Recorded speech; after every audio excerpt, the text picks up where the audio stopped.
नमस्कार, मैं हूं आपके साथ पूर्णिमा मिश्रा।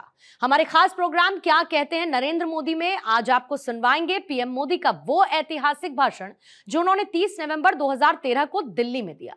अपने भाषण में मोदी जी ने कहा कि हमने अनुभव किया है कि वोट बैंक की राजनीति को खत्म करो, सबका साथ सबका विकास, इस मंत्र को हमने उठाया और इसका परिणाम ये आया कि हर किसी को जाति बिरादरी के भेदभाव के बिना लाभ मिल रहा है। और भाइयों बहनों, दिल्ली में कितनी सरकारें हैं, बड़े बड़े दिग्गज नेता हैं और इनके नाक के नीचे दिल्ली की इतनी दुर्दशा हो रही है। भाइयों बहनों, निर्भया की घटना वो भले दिल्ली में घटी हो लेकिन पूरे हिंदुस्तान के दिल को तोड़ दिया। भाइयों बहनों, गुड़िया की घटना भले दिल्ली में हुई हो लेकिन पूरे देश को चौंका दिया। भाइयों बहनों, अगर हमारे देश की राजधानी में एक महिला मुख्यमंत्री हो, एक महिला देश की सरकार को हिलाती हो, डुलाती हो और उसी दिल्ली में माताओं बहनों की जिंदगी सलामत न हो। भाइयों बहनों, इससे पूरे विश्व में हमारे देश की इज्जत मिट्टी में मिल जाती है। भारत के टूरिज्म को गंभीर प्रकार का नुकसान हुआ है। क्यों? दिल्ली में माताओं बहनों पर जो घटनाएं घटती हैं उसके कारण। कॉमनवेल्थ गेम के कारण विश्व में दिल्ली का तो नाम ऊंचा होता, पूरा देश का होना था। इन्होंने डुबो दिया। आज दुनिया का कोई देश दिल्ली के प्रति गौरव की तरह से देखता नहीं। स्थिति किसने पैदा की? मैं आपसे पूछना चाहता हूं भाइयों बहनों, पिछले 60 साल के शासन के कारण जो जिंदगी आपको गुजारनी पड़ी, क्या आप अपने संतानों को भी ऐसी ही जिंदगी जीने के लिए मजबूर करना चाहते हो? मुझे पूरी ताकत से जवाब दो। क्या आपके बच्चे भी ऐसे ही जिंदगी जिए? क्या आप अपने बच्चों का भविष्य अच्छा चाहते हो? क्या आप चाहते हो कि अपने बच्चों को शिक्षा मिले? क्या आप चाहते हो कि अपने बच्चों को नौजवान होने पर अच्छा रोजगार मिले? आप चाहते हो गरीब मां बाप को दवाई मिले? आप चाहते हैं बच्चों को 2 टाइम पूरा भोजन खाना मिले?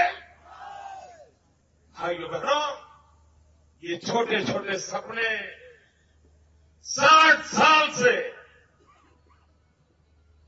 3 पीढ़ियां बीत गई लेकिन पूरे नहीं हुए हैं। भाइयों बहनों, और उसका मूल कारण है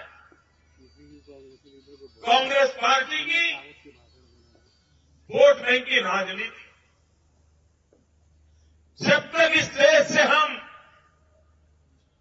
वोट बैंक की राजनीति को खत्म नहीं करेंगे, यह देश कभी भी ऊपर नहीं उठ पाएगा। देश को जरूरत है विकास की राजनीति की। देश को जरूरत है देश की तस्वीर और तकदीर बदलने की। कुछ लोगों को जब हम कहते हैं कि वोट बैंक की राजनीति ने देश को बर्बाद किया है, तो वो समझते हैं कि हम कोई मुसलमान के वोट की बात कर रहे हैं। मैं आज ये रामलीला होने वाला ग्राउंड है जहां सत्य और ईमान का मंचन होता है, उस जगह से बोल रहा हूं और इसलिए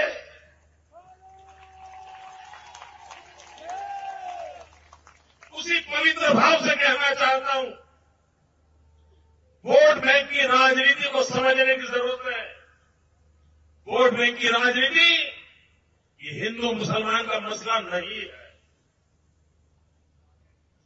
देश की दुर्दशा करने का वो सबसे बड़ा कारण बन गया है। कैसे? मैं बताता हूं। औसत हमारे देश में क्या होता है? 60%, कभी 65%, कभी 70% वोटिंग होता है। ठीक है, इतना ही होता है ना। उसमें 10-15% कौन खा जाते हैं? इधर उधर के जो खड़े हो जाते हैं, जैसे यहां की एक तीसरी दुकान खुली हुई है, तो 5%, 10%, 15% ये लोग खा जाते हैं। बाद में बचे 50%। दो मुख्य दल जो होते हैं, दो मुख्य प्रतिस्पर्धी होते हैं, उनके बीच में 50% वोट की बंटवारा होता है। जिसको 26% मिल जाता है वो जीत जाता है। 74% लोग जिनकी सुनवाई नहीं होती, और इसलिए ये चतुर राजनेता क्या करते हैं? वे तड़जोड़ की राजनीति करते हैं, हिसाब लगाते हैं कि ये 240 को पकड़ लो, अपना 26% हो जाएगा। ये 2 मोहल्ले पकड़ लो, अपना 26% हो जाएगा। ये 2 वार्ड पकड़ लो, अपना 26% हो जाएगा। ये 2 बिरादरी पकड़ लो, अपना 26% हो जाएगा। ये 2 धार्मिक लोगों को जोड़ लो, अपना 26% हो जाएगा। और इसलिए वे इस फिराक में रहते हैं कि मुझे चुनाव जीतना है तो सिर्फ 26% की ही चिंता करनी है, बाकी 70-75% की मुझे परवाह करने की जरूरत नहीं है। तो रोड भी बनवाएगा तो कहां बनेगा? उन 26% वालों के लिए। नौकरी दिलवाएगा तो कहां दिलवाएगा? उन 26% वालों के लिए। बिजली का खंभा डालेगा, कहां डालेगा? उन 26% के लिए। नलका डालेगा तो कहां डालेगा? 26% के लिए। 74% पूरी तरह विकास की यात्रा से वंचित हो जाते हैं। और इसलिए भाइयों बहनों, गुजरात में हमने अनुभव किया है कि वोट बैंक की राजनीति को खत्म करो। सबका साथ, सबका विकास, इस मंत्र को हमने उठाया है और उसका परिणाम आया है। हर किसी को जात पात बिरादरी के बिना फायदा मिल रहा है। भाइयों बहनों, मैं तो ऐसे परिवार से पैदा हुआ हूं, कोई कल्पना नहीं कर सकता कि मैं यहां हो सकता हूं। इतना सामान्य परिवार से, और न मेरी कोई जाति बिरादरी भी नहीं है, लेकिन मन में ठान के रखी कि गरीब का भला करना है, स्थितियों बदलने के लिए प्रयास करना है। और आज भाइयों बहनों, हिंदुस्तान के किसी भी कोने में जाइए, विकास की जब चर्चा होती है तो गुजरात का नाम लेना पड़ता है। और ये मजा देखिए, जिसको गुजरात की पसंद नहीं है, गुजरात जिनको गुजरात अच्छा नहीं लगता है, वो क्या करते हैं? और गुजरात जिनको अच्छा लगता है वो क्या कहते हैं? जिनको अच्छा लगता है वो ही कहता है कि हम भी गुजरात जैसा करेंगे। कहते हैं कि नहीं कहते? और जिनको अच्छा नहीं लगता वो क्या कहते मालूम है? वो कहेंगे देखिए उस विषय में हम गुजरात से भी आगे हैं। मतलब विकास का मानदंड बन गया है गुजरात। आप अच्छा करना चाहते हो तो गुजरात जैसा करना है, और अच्छा किया है तो गुजरात से आगे निकले, ये गौरव का मापदंड बन गया है। क्या भाइयों बहनों, ये दिल्ली नहीं बन सकता है? ये दिल्ली नहीं बन सकता है, लेकिन नहीं बनेगा। क्यों? आपने ऐसे लोगों के हाथ में दे करके रखा है। एक बार उनके हाथ से निकाल दीजिए, मैं दावा करता हूं भाइयों, देखते ही देखते दिल्ली में बदल दिखाई दे। भाइयों बहनों, जितनी हम पर बीतती है उसके 100वें हिस्से की भी पर बीतती ना, तो सार्वजनिक जीवन छोड़ के भाग जाते।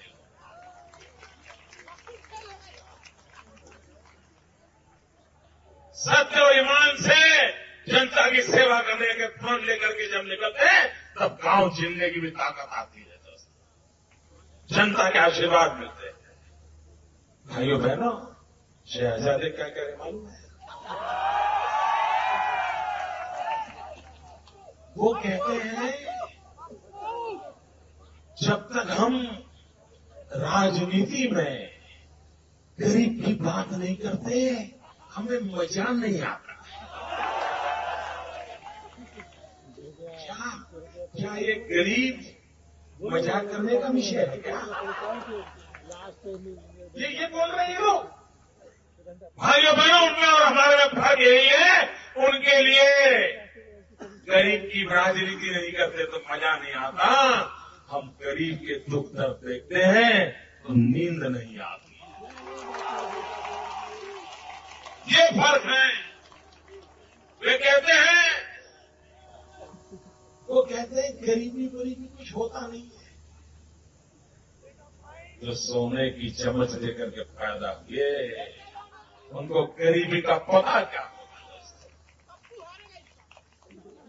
जिन्होंने गरीबी देखी नहीं है।